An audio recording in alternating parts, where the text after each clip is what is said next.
Imagine working faithfully for your boss for 7 whole years, no salary, just dedication, with the hope that one day you'll be settled and empowered to start your own business. But rather than keep to the end of his deal, the boss has now accused the young apprentice of stealing a whopping 13 million naira. Instead of settling the boy, the man is trying to destroy his name and future. But what's even more surprising is the response from the entire line of traders in that section of the market. So according to them, this is not the first time this Oga is doing this. He has a pattern of falsely accusing his apprentices just to avoid settling them after years of service. I mean, who does that?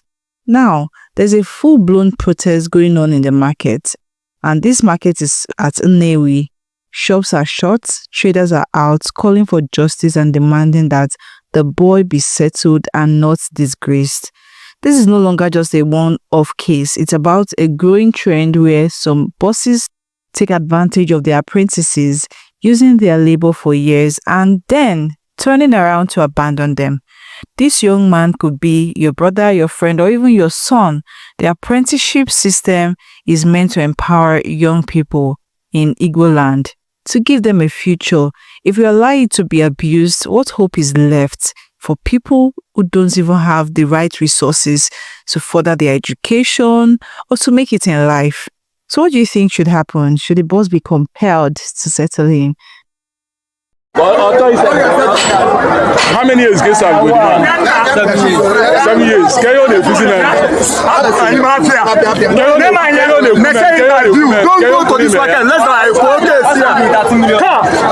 13 million, yeah. Why do you not accept the logo? This is my apple.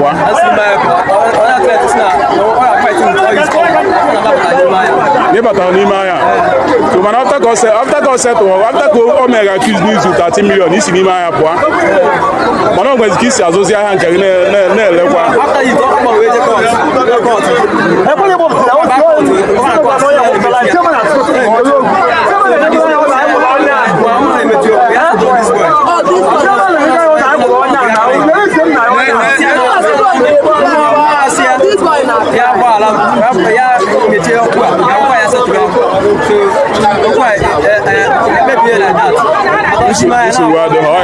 and the man number witness him is good man. Everyone can this boy.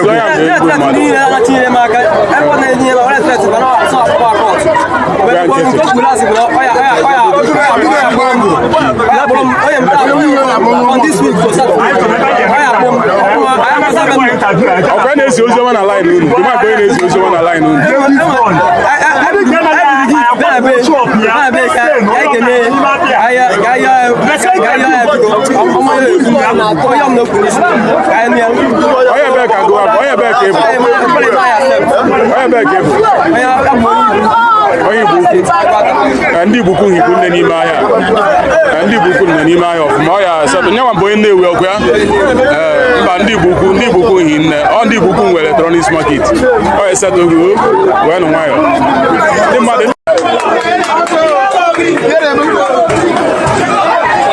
I would go 1 million, man. I didn't want to do 1 million in pen. Not 5 million go ahead here. 1 million in pen. Not 5 million go ahead here. 5 million now, electronics market.